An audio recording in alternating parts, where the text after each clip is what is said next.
ಇದರ ಮಧ್ಯೆ ಪಾಕಿಸ್ತಾನ ಯುದ್ಧದ ಮಾತುಗಳನ್ನು ಆಡ್ತಾ ಇದೆ. ಪಾಕಿಸ್ತಾನ ಯುದ್ಧದ ಮಾತುಗಳನ್ನು ಆಡ್ತಾ ಇದೆ. ಕಾಸಿಲ್ಲದಂತಹ ಪಾಕಿಸ್ತಾನ ಯುದ್ಧಕ್ಕೆ ಸಜ್ಜಾಗಿದೆಯಾ? ಬಡತನದಿಂದ ಕಂಗೆಟ್ಟಿರುವಂತಹ ಒಂದು ದೇಶ ತನ್ನ ದೇಶದ ಒಳಗಡೆ ಪರಿಸ್ಥಿತಿಯನ್ನು ಸರಿ ಮಾಡಿಕೊಳ್ಳೋದ್ರ ಬದಲು ನಮ್ಮ ಜೊತೆಗೆ ಅಂದರೆ ಒಂದು ಬಲಾಢ್ಯ ಆರ್ಥಿಕವಾಗಿ ಮತ್ತು ಮಿಲಿಟರಿ ರೂಪದಲ್ಲಿ ಅತ್ಯಂತ ಬಲಾಢ್ಯವಾಗಿರುವಂತಹ ಒಂದು ದೇಶದ ಜೊತೆಗೆ ನಾವು ಯುದ್ಧಕ್ಕೆ ರೆಡಿ ಇದ್ದೀವಿ ಅಂತ ಹೇಳ್ತಾರಂತ ಹೇಳಿದ್ರೆ ಇವರಷ್ಟು ದೊಡ್ಡ ಮೂರ್ಖರು ಮತ್ತು ಮುಟ್ಟಾಳರು ಯಾರೂ ಇಲ್ಲ. ವಿನಾಶಕಾಲೆ ವಿಪರೀತ ಬುದ್ಧಿ, ಹಾಗಾಗಿದೆ ಇವರ ಕತೆ.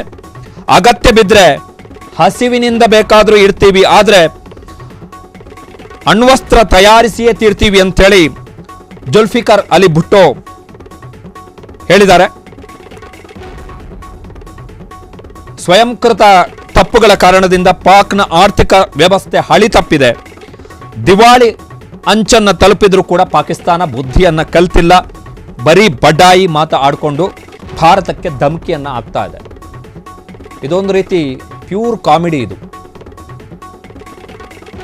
Pure comedy scene. ಇದು ಕಾರಣ ಏನು ಅಂತ ಹೇಳಿದ್ರೆ 2-3 ವರ್ಷಗಳ ಹಿಂದೆ ಪಾಕಿಸ್ತಾನಕ್ಕೆ ತಾನು ಅಂತಾರಾಷ್ಟ್ರೀಯ ಮಟ್ಟದಲ್ಲಿ ತೆಗೆದುಕೊಂಡಂತಹ ಸಾಲವನ್ನು ಕೂಡ ತೀರಿಸಕ್ಕಾಗದ ಪರಿಸ್ಥಿತಿ ಬಂದೋಗಿತ್ತು.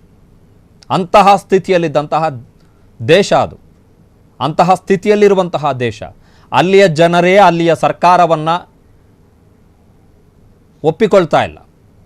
ಯಾವುದೋ ಒಂದು ವಿಡಿಯೋ ನೋಡ್ತಾ ಇದ್ದೆ. ಆ ವಿಡಿಯೋದಲ್ಲಿ ಅಲ್ಲಿಯ ಜನ ಹೇಳ್ತಾರೆ, ಇನ್ನೊಂದು 5-10 ವರ್ಷ ಆದಮೇಲೆ ನಾವು ಕೂಡ ಚಂದ್ರನ ಅಂಗಳಕ್ಕೆ ಹೋಗ್ತೀವಿ.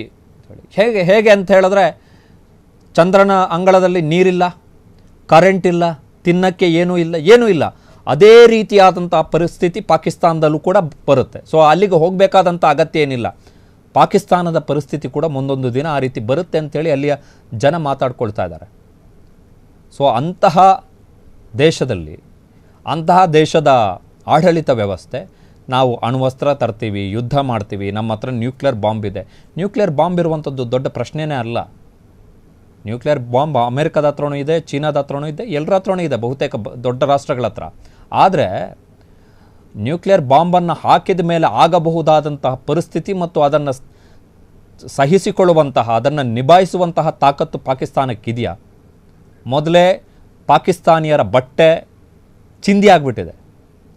ಸೊ ಇಂತಹ ಸನ್ನಿವೇಶದಲ್ಲಿ ಪಾಕಿಸ್ತಾನ ಮತ್ತೆ ಯುದ್ಧ, ಸುಮ್ಮನೆ ವಾಚಾಳಿತನ, ಪಾಕಿಸ್ತಾನದ ಜನರನ್ನು ಮೆಚ್ಚಿಸಬೇಕು, ನಾವು ಟಕ್ಕರ್ ಕೊಡ್ತೀವಿ ಅಂತೇಳಿ.